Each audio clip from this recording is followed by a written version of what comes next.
O mundo inteiro está acompanhando esse caso. 2 astronautas que viajaram em junho para ficar 8 dias no espaço tiveram um problema na nave e só vão conseguir voltar de carona no ano que vem.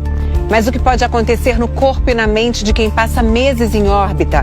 Como é viver na Estação Espacial Internacional? Veja na reportagem de Álvaro Pereira Júnior. Let's put some fire in this rocket.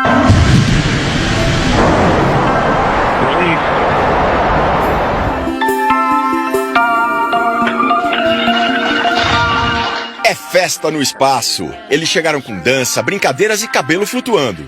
Vindos da Terra, os 2 foram recebidos pelos 7 tripulantes que já estavam a bordo da Estação Espacial Internacional. Butch Wilmore, 61 anos, e Sunita Williams, de 58, estavam chegando para uma missão relativamente simples. Depois de 8 dias, voltariam na mesma nave que os levou, a Starliner, da Boeing.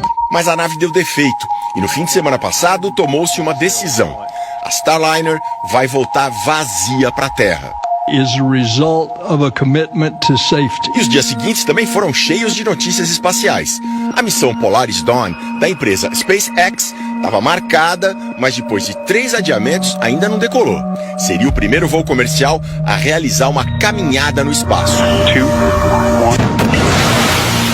Aconteceu também um voo da companhia Blue Origin, que levou turistas espaciais por uma voltinha de 10 minutos. Mas lá na estação, os astronautas Butch e Sunita vão ter que ficar até fevereiro de 2025, quando retornam para a Terra em uma nave da fabricante SpaceX. E assim a missão de 8 dias virou uma maratona de 8 meses. Ela ressalta, nas missões em órbita, nem tudo é festa. Então nós temos que lembrar que esses astronautas, eles vão ficar submetidos não só a esse possível até choque, né, emocional de ter que ter essa mudança toda de postura da sua missão, mas também eles vão ficar muito mais tempo expostos aos efeitos da microgravidade e da radiação cósmica. É por isso que uma das fronteiras da medicina de hoje está justamente no espaço. Pesquisadores como a doutora Thaís buscam entender o papel desses 3 fatores que ela enumerou: o estresse psicológico, a exposição à microgravidade e a exposição à radiação cósmica. Eles querem compreender mais a fundo quais são as mudanças que acontecem no organismo de quem passa longas temporadas no espaço e por que essas mudanças ocorrem. Hoje de manhã conversamos com alguém que já esteve lá. O canadense Chris Hadfield comandou a Estação Espacial Internacional por 6 meses, entre 2012 e 2013. Nos primeiros dias dá muita ânsia de vômito, porque sem gravidade o corpo perde a noção do que está para cima e do que está para baixo. O nosso sistema de equilíbrio não entende o que os olhos veem. Depois de umas 3 semanas, aí sim, tudo se ajeita e o corpo entende que agora vive no espaço. Hadfield ficou famoso quando cantou uma música do David Bowie na estação espacial.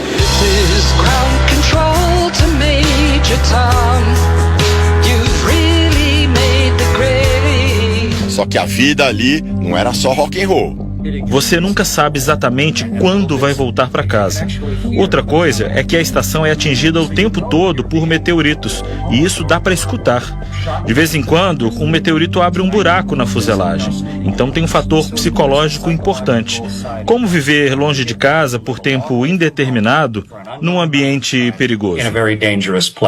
De problemas de saúde, além, claro, dessa importante questão psicológica, ele só lembra de um caso, e foi simples.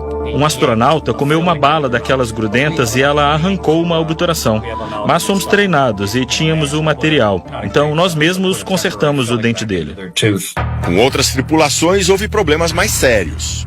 Uma das coisas que está chamando muita atenção em termos físicos ligados aos efeitos da microgravidade é um possível aumento da pressão do cérebro, a pressão chamada intracraniana. No espaço, muitos astronautas reclamam de dificuldades na visão. Os cientistas descobriram que isso está provavelmente ligado a esse aumento da pressão no cérebro. Mas os possíveis efeitos numa missão de longuíssimo prazo ainda não são conhecidos. Isso pode ser uma situação muito delicada para se almejar morar, trabalhar na órbita terrestre e até mesmo um dia ter uma casa na Lua, em Marte, enfim. Porque permanências muito longas podem ocasionar esse tipo de alteração. Ou seja, as estações espaciais são campos de testes para missões muito mais demoradas, tipo colonizar a Lua ou viajar até Marte. Uma das principais preocupações é com a circulação do sangue. Já se viu o caso em que o sangue venoso, né, esse sangue que está rico em CO2 e baixo em oxigênio, ao invés de ir para o coração para ser depois levado ao pulmão e ser oxigenado, ele vai ao contrário, ele muda sua direção. Um astronauta chegou a ter um coágulo numa veia do pescoço relacionado a esse sangue que circula na contramão. Medicamentos foram transportados, digamos, para a estação espacial, mais anticoagulantes para ele utilizar. Isso reverteu. Ele até seguiu na missão. Mesmo com os riscos e as incertezas, os astronautas continuam entusiasmados. Apesar de hoje ser escritor de romances de espionagem, o comandante aposentado Hadfield ainda sonha com o espaço. Eu voltaria para lá num piscar de olhos. No retorno à Terra, a gente precisa de um período de recuperação? Precisa. Mas tudo bem, as viagens espaciais foram os períodos mais emocionantes e produtivos da minha vida. Assim como Hadfield, membro de 3 missões diferentes, Follow me if you want. a astronauta Sunita, que chegou agora para passar 8 dias, mas vai ficar 8 meses, já tinha ido ao espaço e fazia vídeos do dia a dia. Olha esse no banheiro. Número 2, bem aqui, vou mostrar. Mas como dá para notar, é bem pequeno, então você precisa ter uma boa mira.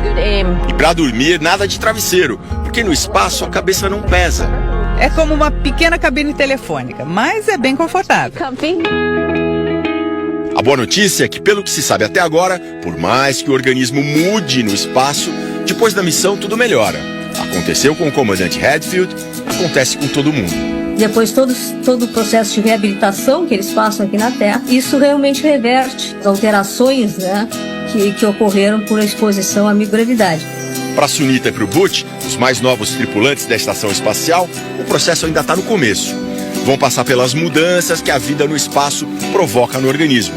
E só voltarão ao normal quando retornarem à Terra. Não em 8 dias, como estava planejado, mas em 8 meses.